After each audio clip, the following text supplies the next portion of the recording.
Welcome to this explainer. Okay, I want to start right out of the gate today with a staggering statistic that should honestly keep every marketer and business owner awake at night. Industry research consistently shows that 80% of sales require at least 5 follow-ups to close, yet an astonishing 44% of sales reps give up after just 1 attempt. Look, if you're in the business of selling a product, a service, or even just an idea, you know the absolute thrill of finally getting a new lead. The marketing worked, the funnel did its job, and boom, there they are. But finding a lead is just the starting line, not the finish line. The real work, the work that actually generates revenue and builds lasting relationships, happens after that initial contact. So today, we're going to look at the actual mechanics of the follow-up and exactly how to turn initial hesitation into actual sales. Okay, let's dive into this by confronting the elephant in the room. Is your job finished when you find a lead? It is so incredibly tempting to just say yes, isn't it? We celebrate the lead capture, we high-five when that email address hits the database. We feel like we've completely crossed the finish line.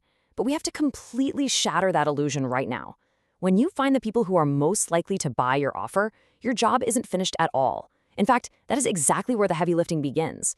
If you stop there, just assuming your work is done, you are leaving the vast majority of your potential impact and your potential revenue entirely on the table. Section 1. The first offer fallacy. And this brilliantly illustrates exactly where most businesses stumble. It's a massive psychological barrier that we absolutely must break through if we want to see real results. You see, one of the most costly mistakes we make in business is living in a state of false expectation. We build an amazing product, we put an offer in front of a prospect for the very first time, and we honestly expect them to immediately pull out their wallet and buy. I mean, why wouldn't they? We know how good the offer is. But the undeniable reality is, most people simply won't. They won't buy the first time, they don't know you yet, they haven't built trust with you, or maybe the timing just isn't right on their end that very second. Expecting a sale on the very first interaction is kind of like asking someone to marry you on the first date. It's just moving way too fast. Because of that glaring gap between our own expectations and the reality of consumer psychology, you cannot rely on chance. You literally cannot rely on a prospect miraculously remembering to come back to your website 3 weeks later all on their own. That's why you need a systematic follow-up process. You must develop an intentional discipline to consistently reach out to those people over and over again. And hey, this isn't about sending a random email whenever you happen to remember or when sales are looking a little slow for the month. No, this is about building a rigid, reliable engine that does the remembering for you. Section 2, the follow-up principle. So the crucial point is, how do we actually bridge that massive gap between a brand new lead and a highly satisfied paying customer? Well, the core solution is the follow-up principle. It's the discipline to consistently and intentionally continue communicating with your prospects until they buy. This is an absolute law of successful marketing. You continue communicating over and over again until they make a purchase.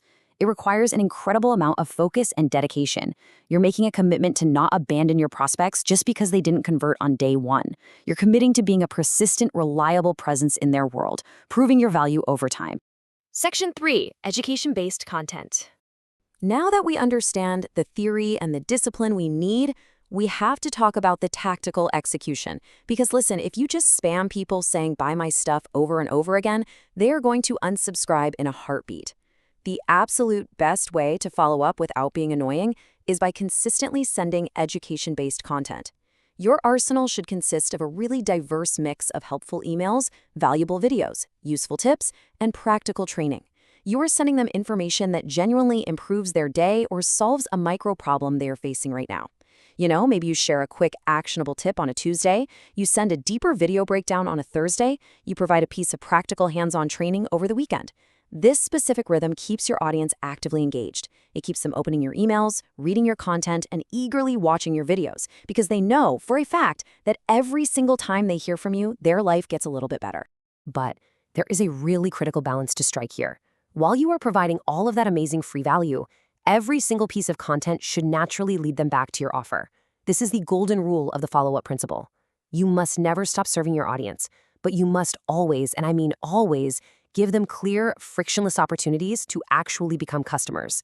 If you send a helpful video about solving a specific problem, the end of that video should naturally mention how your product solves that exact problem even faster or more comprehensively. You're educating them, yes, but you are educating them right to the doorstep of your solution. Section 4, redefining the no. This brings us to a really critical mindset shift. Without this shift, you'll just burn out and abandon your entire system before it ever even has a chance to work. Most businesses lose countless sales simply because they quit following up before the prospect is ready to buy. Think about that for a second. Countless sales. You did the hard work to get the lead, you sent 1 or 2 emails, you heard crickets, and you just walked away.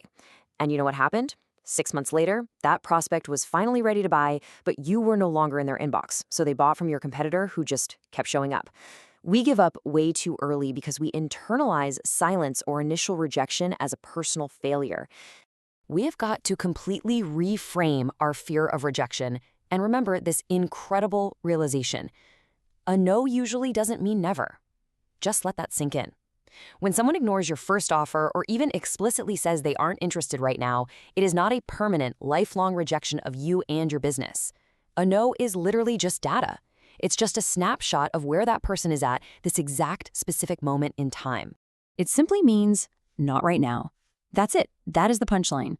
Maybe their budget is unusually tight this quarter. Maybe their team is focused on a completely different project. Maybe their kid is sick and they just can't even think about your software today.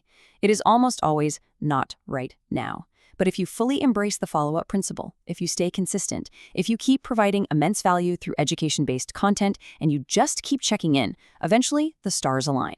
The not right now timing shifts to, actually, yes, right now. And because you never quit on them, many of those delayed prospects will eventually become your absolute most loyal, enthusiastic buyers. So I want to leave you with this final provocative question. Are you ready to stop quitting and start following up? It is time to look critically at your own sales process. Are you giving up after the very first try? Are you leaving countless sales on the table just because you're afraid of a not right now? Take these principles, build your systematic follow-up process, and truly commit to the discipline of the follow-up. Because the businesses that relentlessly follow up are the businesses that win. Thank you so much for joining me on this explainer, and honestly, I can't wait to see how you put this into action.